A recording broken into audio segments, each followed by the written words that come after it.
What is going on, everyone? Today I'm going to be giving you a full review for Mission Impossible Dead Reckoning Part 1. This is going to be spoiler free, but then we'll go into spoilers just towards the end. Just one or two things I want to say that are obviously spoilers. But this is a movie I've been looking forward to seeing ever since checking out all of the Mission Impossible films, which I did react to all 6 of them on this channel. I was really debating if I was going to wait for the 7th to come out online and actually do a reaction to it, but I got this feeling like I really want to witness some of these movies in theaters, and to wait for it to come out online, that would be doing a disservice to myself based on the fact that these movies are meant to be seen in the theaters. There's some movies you could easily watch at home and the experience is not that different, but I really do feel like a Mission Impossible movie, I mean, even Tom Cruise himself, he is always talking about how important it is to watch these movies in theaters, especially on IMAX, which is exactly what I did to go see this movie last night, and it was a fantastic experience. Let's just jump right into the positives, because to be completely honest, this video is going to be like 99% positives. This movie was fantastic. So first things first, just like all the other Mission Impossible movies, how were the stunts? How was the action? That's the main thing that's, people like to talk about with these movies. How cool are the stunt scenes? How well directed is it? How well choreographed is it?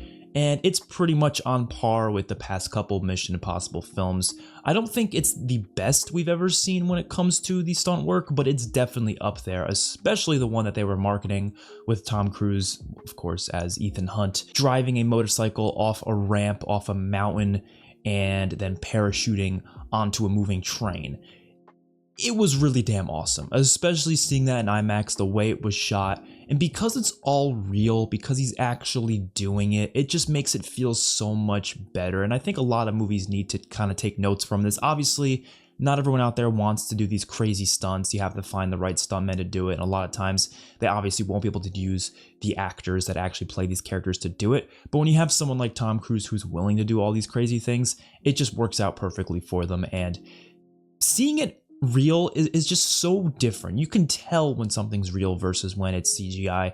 And yes, there's been movies that make CGI work very well and they're able to do these crazy things just with CGI and it works just fine. But when you do it in a way where it's 99% real, obviously they have some things to, mess with. Not everything's going to be 100% real. Like there's certain aspects that are CGI, but the actual stunt itself being real, it just makes it feel so much more intense, and they don't have to worry about all these little things like making sure, his face is moving the right way that it would if he was actually, skydiving like off a mountain. And there really is no amount of computer generated imagery that could actually make it look 1000% authentic. Doing it for real though is what makes it look 1000% authentic. And to be honest, that whole train sequence itself was probably one of the best scenes in the entire Mission Impossible franchise. It was a pretty long sequence, but that entire thing, which was what they were mostly marketing in the trailers and such, they also actually built that train specifically for this movie, which in my opinion, that's just absolutely bonkers. The fact that they built a whole train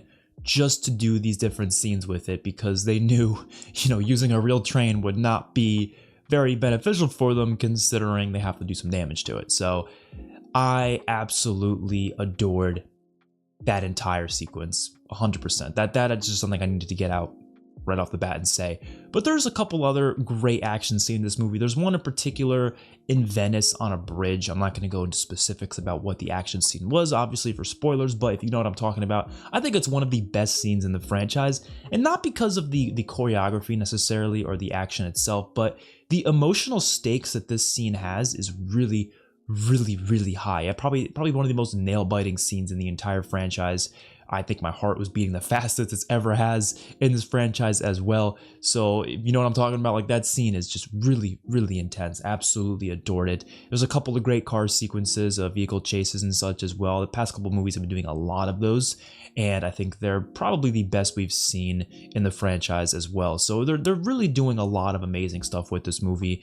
And I think one of the best praises I can give this movie is the fact that it's a part 1, but it actually feels like a concluded movie. I talked about this with Across the Spider-Verse. Although I loved Across the Spider-Verse, I thought it was a fantastic movie, it did definitely leave me feeling a bit like, it felt kind of anticlimactic at the end. It didn't feel like it, wrapped up a story and then set us on our way to part 2. Whereas this movie felt like it wrapped everything up. It felt like it completed its little story, but it's just like, okay, now there's another part, because obviously the full story didn't complete, but they definitely made it feel climactic. They definitely made it feel like a full film.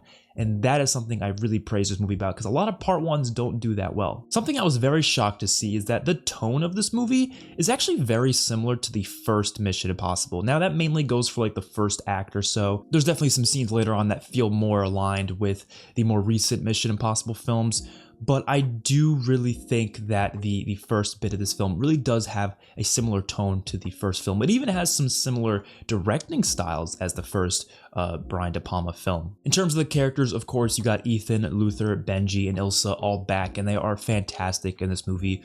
All of them get a lot of great moments to shine, and I'm glad they were able to do that. Of course, certain characters didn't return, like we didn't get to see Brant return. I mean, I'm sure Jeremy Renner, he's probably been busy for the past couple of years doing, Avengers stuff, so I understand, but it would have been cool to see him come back. But these characters themselves, they were great to see. And there's a new character, of course, named Grace, played by Haley Atwell. If you don't know who Haley Atwell is, she played Peggy Carter in the Marvel films, and she's actually a great addition to these movies. I feel like every time they added a new character, it's always a great addition. I feel like they don't miss with characters in this franchise, and she is no different. She's very different because she's not really used to the whole, spy type thing. She's not like a fighter necessarily, but she's really good in other aspects, which really makes her an interesting character, because there's certain sequences where you see her struggling because she doesn't know how to do all these things. She's not as good as someone like Ethan is at a lot of these things, so she has to kind of learn on the fly. There's also the villains. Now, the villains in this movie,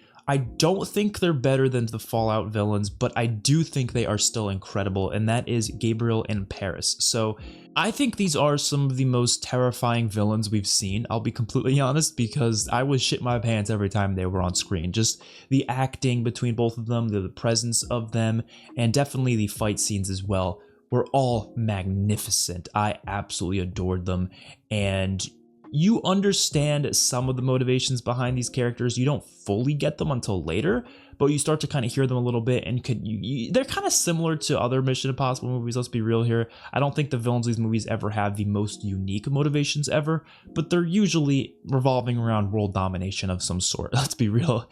And I think one of the coolest things about this movie is this new threat of the entity. Now, if you actually watch the movie, you'll know more about that, but without spoiling what it is, I do think it's really cool how they were able to find something that is oddly just as threatening as a nuke, which is, the main focus of the past couple of films. It's always been, the nuclear bombs, that's like the big threat.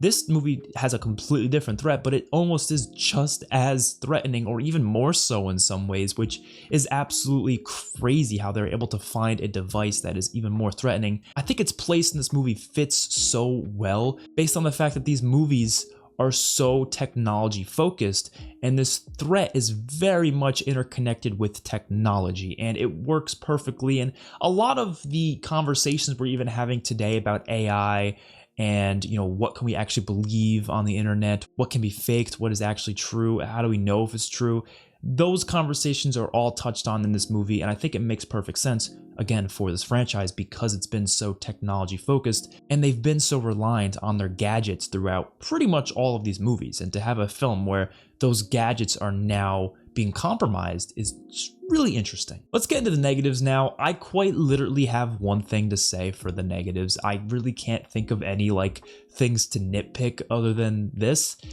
It's just not as good as Fallout, which is not really a negative because it's not really about the movie. It's its own movie, of course. You don't have to always compare it, but I feel like because I just watched Fallout a few days ago, literally for this channel, I felt like it was impossible to not compare it. And when I started comparing it, I was like, okay, it doesn't have as good of action sequences as Fallout. It doesn't have as good of emotion or character development for Ethan. It doesn't have as good of a soundtrack. It doesn't have everything just being as good as that movie, but it still does all of that stuff incredibly well. It's just most of it's not to that same level of Fallout, which I'm sorry, it's impossible for me not to compare. It's impossible. I tried my hardest to, but I had to think about it.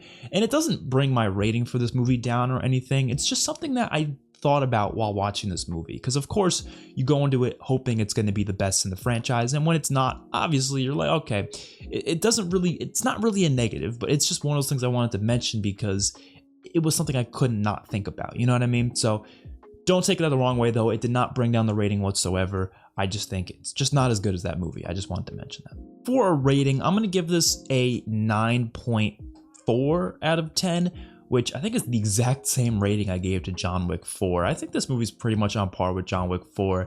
It's very different, obviously, but they're both, you know, big blockbuster action movies of 2023. So comparing them, I do think this one's slightly better, but they're pretty much on par in a lot of different ways. So yeah, let me know your guys' thoughts in the comment section below, but let's get into the spoilers real quick. So if you haven't seen the movie, definitely you want to click off the video right now.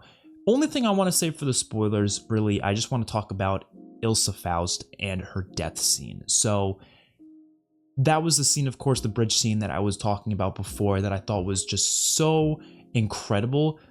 And I think they needed to do it. I really think they needed to kill someone off in this movie because you obviously have such great characters that we have very emotional connections to over the past couple films. And I felt like one of them had to die. It was going to be either Luther, Benji, or Ilsa. And it being Ilsa worked perfectly because of the connection Ethan had with her. And especially because of what it did for Grace's character based on that scene, because Ilsa saved her and then Grace felt very guilty about it. I thought that all worked out perfectly. And it really made that scene all the more worth it because it was very intense. I really started to feel like, oh my God, is she about to die? And it makes perfect sense for someone to die in the part 1 of this like finale for Mission Impossible. I'm assuming it's going to be the last 2 Mission Impossible films. I don't know if they confirmed that, but I'm assuming it is. Regardless, I thought that scene was incredible. I thought it was a good idea to kill her off. It even had my theater, you know, choking up. Like my whole theater, I heard people tearing up in the crowd. Even the girl behind me was bawling her eyes out. Like it was definitely something that I think added a lot of emotion to this movie, way more than I expected it to. So let me know your guys' thoughts in the comment section below. That's all I really have to say about this movie. If you'd like to see a ranking of all the Mission Impossible films, definitely like the video and let me know down in the comments. I will see you all in my next one. Peace out.